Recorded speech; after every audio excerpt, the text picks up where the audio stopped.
Welcome to our presentation. Our names are João Pedro, Gustavo, Bárbara, and Daphne. We are teach about the artist by Heine in landscapes. He is visual artist by Heine. He's famous since 2010. Nationality, he is Belgian. he's 34 years old and he was born in 1983.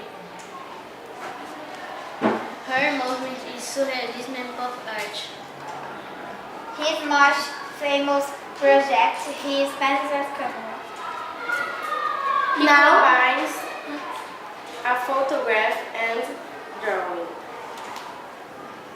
Now let's do activities.